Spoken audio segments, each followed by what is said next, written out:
Welcome to another episode of Black History on Twos, or Black History on Two Wheels, which is easier to find on YouTube. I'm really excited about today because right now, as you can see behind me, I'm at Buc-ee's. That's always a good reason to be excited, but I'm really excited because here at Wharton, Texas, I'm about 100 miles away from Goliad, Texas, where in 1836, something that really changed the history of the state of Texas, and you can almost say the history of the country happened. And if you talk to historians in Texas, they'll tell you that if you think the Alamo was something, Goliad was really the real rallying cry for Texas independence. But here's the connection to the AME Church and to Black history. In 1835, one of Richard Allen's sons, the Richard Allen who founded the AME Church, his son Peter, who was born in Philadelphia in 1807, was a young man, about 28 years old. This is a few years after his father, Richard Allen, passed away.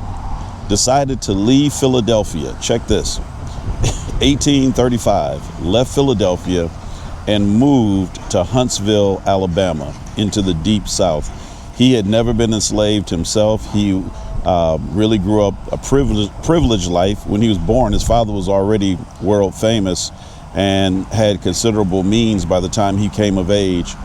My guess is that he was just a young man in search of adventure, trying to find his own way, much like his father did. His father was about the same age when he founded what became the AME Church. And so Peter Allen leaves and goes to Huntsville, Alabama, of all places, and then marries an enslaved woman by the name of Mary in Huntsville. They don't get a chance to honeymoon long, because before he knows it, he is convinced to go from Alabama to go and serve in the war in Texas against Mexico. He is a flute player, and as a flute player, he joins and is serving as one of the musicians, which was a critical position back then for troops. It's an incredible tale. You can actually read a great account by Stephen Taylor on my blog post that I posted 15 years ago. I'll put a link in the description here where you can go back and read it for yourself. But I want to go to this place because along with everyone else, Peter Allen was captured. And check this. He joins and is mustered in on Christmas Day in 1835. On Palm Sunday in 1836, he's executed with everyone else. But Peter Allen has the opportunity to save his own life. Because he can play so well, he and the other musicians are offered an opportunity to live. But Peter Allen, it's said by a witness who survived, decided that he would just quote unquote stay with the boys instead, even knowing that staying with the boys meant giving up his life. And so we're going to go see the final resting place of this American hero, Peter Allen, who was also a hero of the African Methodist Episcopal Church. He's buried there, and I think his name is inscribed on the wall. It's one of those long walls, much like the Vietnam Memorial in DC and other memorials like it. This is my first trip down here. I've really been wanting to get down here since, like I said, I posted this 15 years ago in 2011. So I'm gonna let the GoPro run, and you'll kind of see the footage in real time as I roll into Goliad and see what I'm seeing. And then I'll walk around with the camera and get a chance to see this place and pay our respects to these incredible, brave people.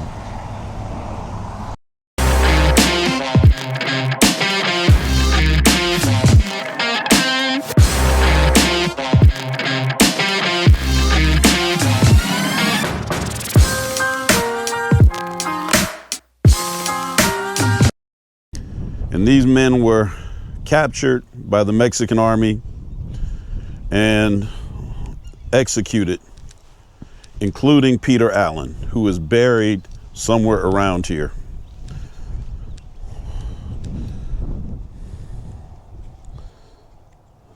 Texan soldiers of Colonel Fannin's command killed and mortally wounded in battle of March 1836, and buried in Texan trenches on the battlefield. Alfred Dorsey, Conrad, can't really see how to, Eigener, John Jackson, and some others. So these were persons who died there in the trenches and were not captured and killed here. These names, however, I assume are the names of all of the persons who died because they were executed here.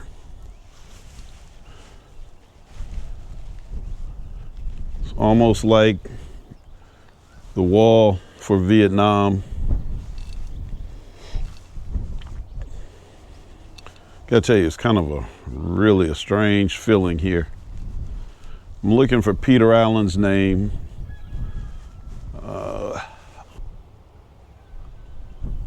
These are not done in alphabetical order.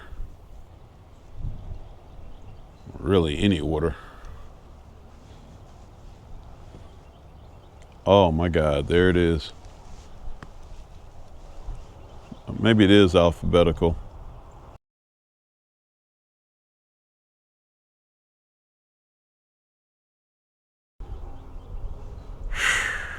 Peter Allen.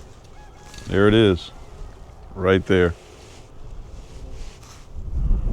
I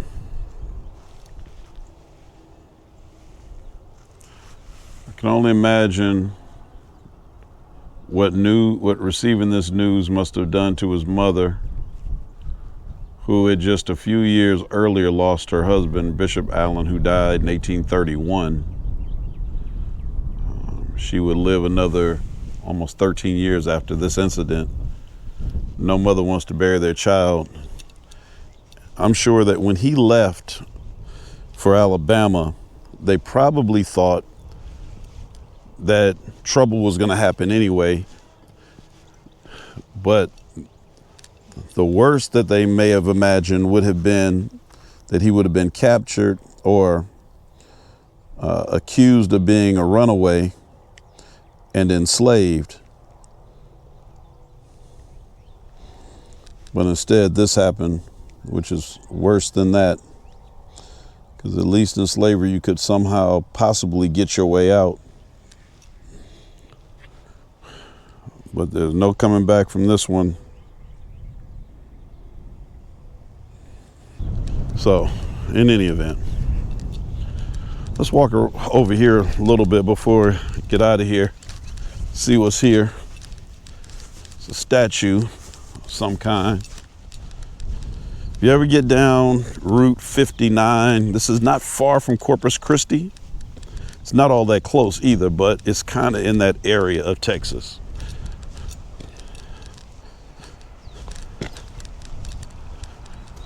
That looks like the fort. That must have been the fort that the Mexican army was occupying.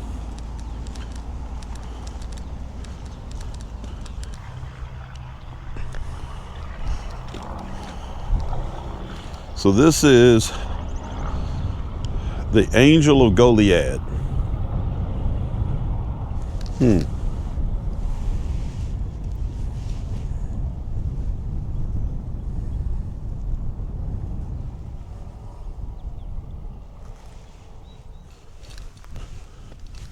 So I have to tell you that this is really something to be here. Yeah, I really wish that we could get the family of Bishop Richard Allen. Peter Allen didn't have any children because he was cut down before he and his wife could really get settled down. But I wish that we could get some of the Allen descendants out here at some point as a part of the commemoration that's done every year on Palm Sunday by Reverend Raymond Bryant, presiding elder in San Antonio, and the members of the 10th district here. Be great to have Bishop Ronnie Brailsford and the presiding elder and all the preachers come together. It'd really be something else to see. But you have to remember these things. You know, a lot of people just take for granted what they have. They forget about the sacrifices that people made. But I want to make sure that we remember Peter Allen. He should be known in the annals of American history as, hey, he was a patriot. So in any event, listen, this is Black History on 2 signing out.